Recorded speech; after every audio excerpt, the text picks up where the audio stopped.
Despite the casual voice, the carefully maintained distance, it sounded closer to a plea than I was used to. "I'll arrive tomorrow," I said, making up my mind. "If you're sure."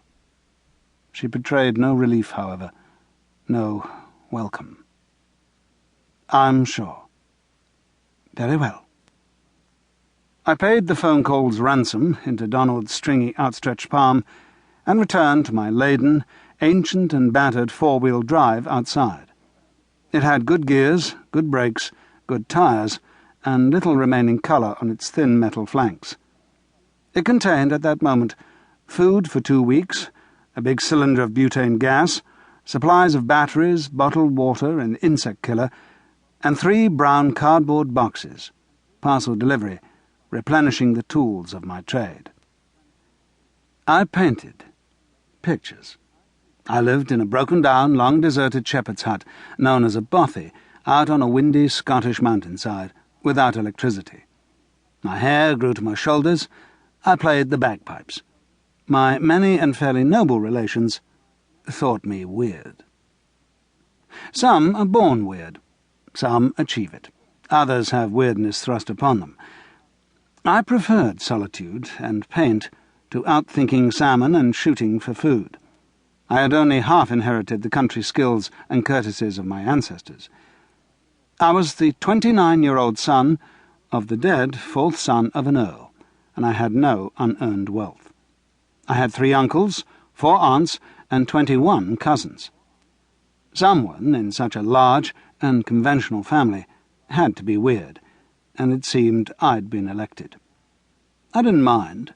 Mad Alexander messes about with paints, and not even oils, my dear, but those frightfully common acrylics. If Michelangelo could have laid his hands on acrylics, I said, he would have joyfully used them. Acrylics were endlessly versatile and never faded. They outlived oils by furlongs. Don't be ridiculous, Alexander. I paid my uncle, the present earl known as himself, a painting a year as rent for the ruin I inhabited on his estate. The painting was done to his choice. He mostly asked for portraits of his horses or dogs. I quite liked to please him. Outside the post office, on that dry, cloudy, cold morning in September, I sat in my old Jeep-type jalopy and did my paperwork, opening my letters, answering them, and sending off the replies. There were 2 cheques that day for work delivered, which I dispatched to the bank, and an order from America for 6 more paintings to be done at once, like yesterday.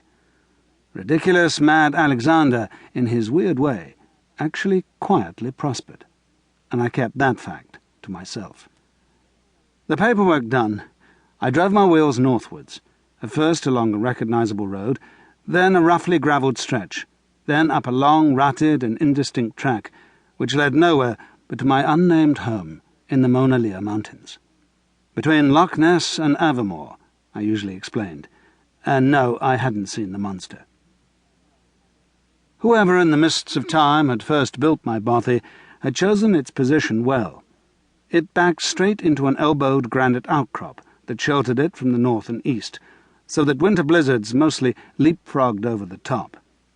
In front lay a sort of small, stony plateau that on the far side dropped away steeply, giving me long views of valleys and rocky hills, and of a main road far below. The only problem with the road, that served to remind me that an outside world existed, was that my dwelling was visible from it, so that far too often I found strangers on my doorstep, hikers equipped with shorts, maps, half-ton walking boots, and endless energy. There was nowhere left in the world unpenetrated by inquisitive legs. On the day of my mother's postcard, I returned to find 4 of the nosy species poking around without inhibition. Male, blue, scarlet, orange backpacks, glasses, English regional voices. The days when I offered tea, comforts, and conversation were long gone. Irritated by the invasion, I drove onto the plateau, stopped the engine, removed my keys from the ignition, and walked towards my front and only door. The 4 men stopped peering into things and ranged themselves into a ragged line ahead of me across my path. "There's no one in," one of them called.